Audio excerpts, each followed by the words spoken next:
Hello there, welcome to Bryan Lomax Movie Talk and my latest Blu-ray update. First up, Apollo 13.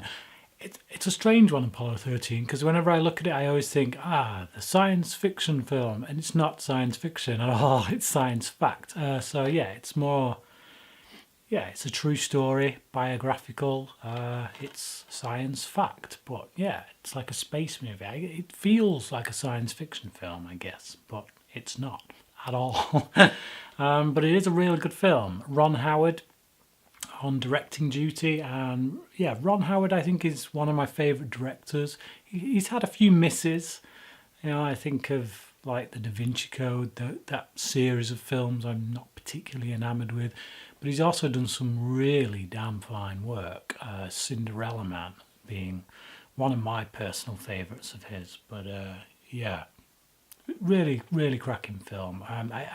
This is one that I always, for some reason in my head, think won Best Picture, and I have to check myself, and I'm like, oh no, it didn't. But it feels like the kind of film that would, doesn't it? Feels like the kind of film that would win Best Picture and pick up loads of awards, but yeah, it didn't. Next up, this is science fiction, and it is Life. This is a film that I feel was unfairly maligned last year. I thought it was a really great piece of sci-fi horror. I've had this discussion many times already on my channel, particularly with Graham from over at Man v Film, who is my podcasting partner on the Brits on Flicks podcast. Yeah, he put this in his bottom 5 films of 2017, and I put it in my top 10 films of 2017. It has diminished somewhat, I will admit, on second watch, because I've watched it since buying on Blu-ray. It's not quite the 4.5 out of 5 that I gave it first time around. But I think a lot of that is just simply down to shock value. You never get the same amount of shock value, I don't feel, with a horror film upon second watch. And it's one of the reasons I've held off from watching It Follows again, because to me that was a perfect horror film. But I know what's coming, so I don't think it will ever be able to live up to that first viewing. But because I'm a big sci-fi fan, I'm willing to give films like this another shot, and I did. And yeah, like I say, don't have quite the same amount of shock value second time around, but it's still a solid 4 out of 5, like a high 4. I really enjoyed it. Loved all the actors in it.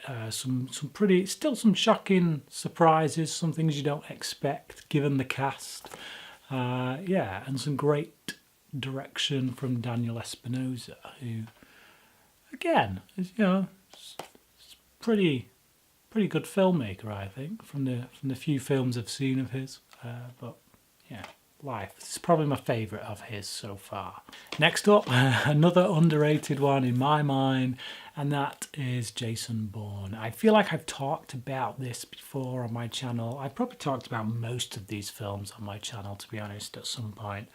I tend to bring them up in Letterboxd Sundays, but yeah, I bought it. I like the Bourne franchise. I think by now you know what you're getting, and I think that's the main thing that a lot of people didn't like about this film, I guess. I think by this point the familiarity fatigue is starting to set in, but to be perfectly honest, I felt that with the third film. I've said this before, I'll say it again. I think any criticisms that you can level at this film can just as easily be levelled at the third one. I personally think that this is better structured, shall we say, than the third one. I don't know. I just, it still has impact. I still like this main character, and I felt like there was more of an emotional attachment to the villain that was pursuing him. I think that was purposeful. They created that emotional attachment. I think for many people that was probably a weakness. I think that's one of the things that they didn't like. Maybe they felt that that emotional attachment was forced in there in order to make things more personal. But I see no problem with that. I like things to be a bit more personal between my, my hero and my villain. So yeah, I liked it. I think if you're a fan of the Bourne films in general, there's no reason you wouldn't like this. There you go. Next up is the Michael Winterbottom film, The Killer Inside Me. I've stayed away from this for quite some time because it is rated 18, which is like a hard R, is it, in America for my American brethren out there. But, it does have a lot of good reviews, and I do like Casey Affleck. I think, to be honest, it was probably seeing Manchester by the Sea that tipped me over the edge to buying this. I do like Casey Affleck a lot as an actor. I also like Jessica Alba. I think she gets a bit of a bad rap, and that's mainly because of how attractive she is, and that's something that kind of plagues a lot of actors, I think, a lot of good-looking actors. When you become famous because you're attractive, when people like you as a performer because you're attractive, that kind of becomes your main defining feature, and it's hard to get past that. And I think Brad Pitt suffered from that a lot in his early career, as did Leonardo DiCaprio, and both of those actors obviously went on to prove themselves more than just a pretty face. I think Jessica Alba is actually a good actress. I think, again, like I say, she's held prisoner by her looks, unfortunately. But yeah, I want to see this. I'm interested to see what she does in a role like this. I don't know how much screen time she gets, but she is second billed, so I'm assuming it's quite a lot.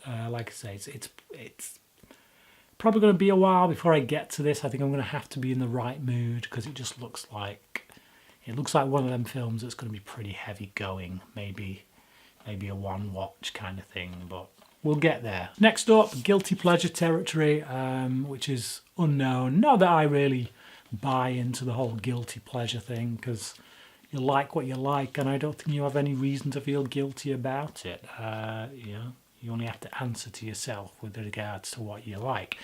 It's not a great film, but it's just another in that long line of Liam Neeson kicking ass kind of movies. Directed by, let me get his name right, is it Jean Collier Serra or something like that? Yeah, I can't see it because they've stuck a sticker right over the director's name. But yeah, Liam Neeson's done a few films with this guy. He did the one on the plane, Non-Stop. He did another one with Ed Harris. Run All Night, is it called? Yeah, he's done a few anyway. So the two of them clearly like working together, and they clearly enjoy making this kind of action film, which, sometimes I just want to watch. Friday night kind of viewing, stick it on, don't have to think too much. Next up is a Best Picture Oscar winner, and it is Spotlight. It's a good film, it's a very good film, but I don't think it should have won Best Picture. Out of the films that were nominated, it was actually my least favourite. And that, please don't misunderstand me. That doesn't mean I don't think it's a good film. I think it's definitely a worthy film, great performances, brilliant writing and direction and all that. I just think that of the films that were nominated, this was probably least deserving. I felt like The Big Short was smarter, was funnier, was a bit more entertaining. Dealt with a big issue but did it in a really kind of funny, entertaining way.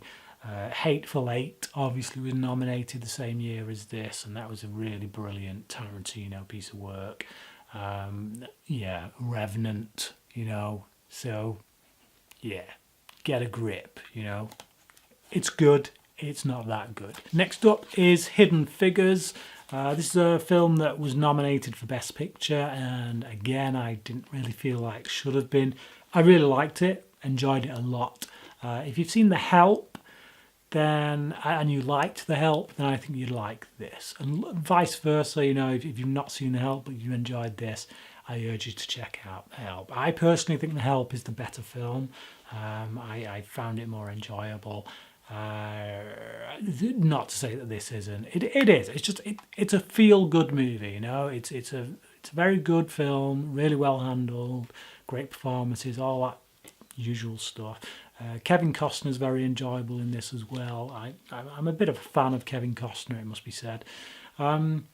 But yeah, again, it's one of them films that, you know, gets nominated maybe more for political reasons than anything else, but that's not to take anything away from it.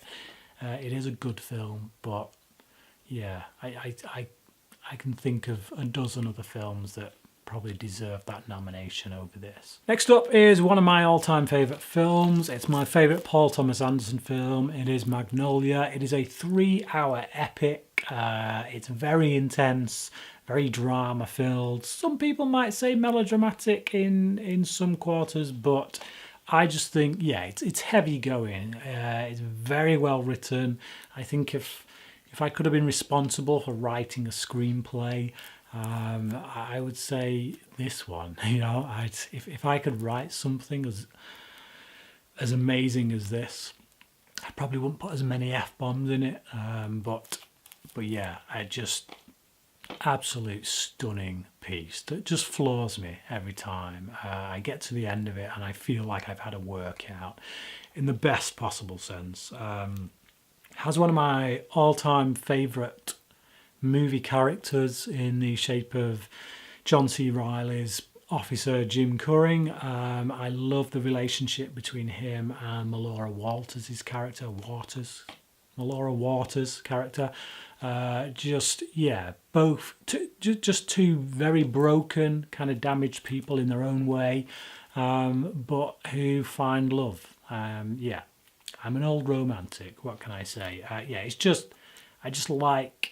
I like him. You know, he's a Christian character, but he's not perfect. But he is forgiving, the way that a Christian should be. You know, he's got a lot of forgiveness in his heart, a lot of love in his heart, and he tries not to be judgmental.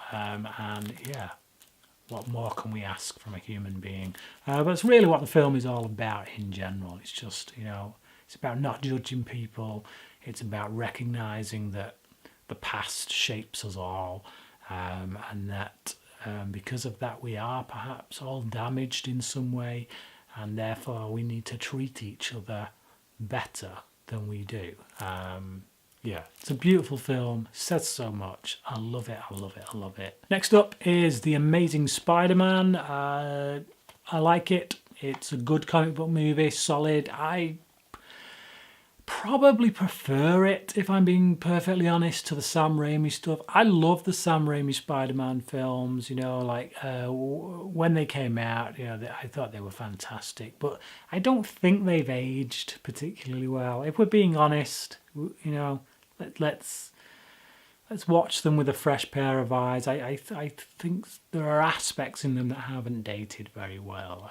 That's not to say they aren't still good films. They're really good, but yeah, I think this had the disadvantage of having to go over old ground, you know, do another origin story. But I think it did it. I think it did it well. I like it. I think it's very good. And I like the villain. And I much prefer Gwen Stacy in this to Mary Jane. I did used to really like Kirsten Dunst, and I still do. As you know, as an actress, I think she's very good in a lot of things. But when I rewatch those Spider-Man films, her character gets progressively more annoying as the films go on. Whereas, Emma Stone in this, I thought she was brilliant, and I could have spent a ton of time just watching Peter Parker and her just dating and having chats because, I liked that relationship, believed in it, which made certain events in the second film have some real impact. Don't have the second film on Blu-ray yet. I will get it. I don't think it's anywhere near as bad as people make out, but yeah, it is a little bit of a mess of a film. Next up is Hans Zimmer live in Prague. Not much to say about this other than the fact that Hans Zimmer is my favourite movie composer. I think he's absolutely stunning. He's genius. His music just gets me every time. Man of Steel is one of my favourite soundtracks of all time, as is the Gladiator soundtrack. Yeah, and many more that he's done. If you like Hans Zimmer and you want to see him live but you can't get to one of his actual concerts, this is the next best thing. Get it on a TV with a really good surround sound system. It's brilliant. Finally, we've got Avengers Assemble. The Avengers as it should be called, but yeah. UK, we call it Avengers Assemble because, I don't know, some idiots thought they might get confused, or people might get confused between this film and the one from the 90s with Sean Connery, and yeah, as if, whatever. So Avengers Assemble. Still one of the best Marvel movies. Still, it did something that had never been done before, really. With regards to superheroes, I will say that caveat, because shared universe had been done before. It was actually done a long, long time ago, first by Universal Monsters. So let's not pretend that Marvel invented this whole shared universe thing for cinema, because they didn't. But yes, they did perfect it. They did get it right with this. That cannot be denied. Still one of the best Marvel movies, probably top 3 for me. After the second 2 Captain America films. But yeah, there you go. Great fun. Yeah, can't really have much more fun than the Avengers. It's just one of them movies.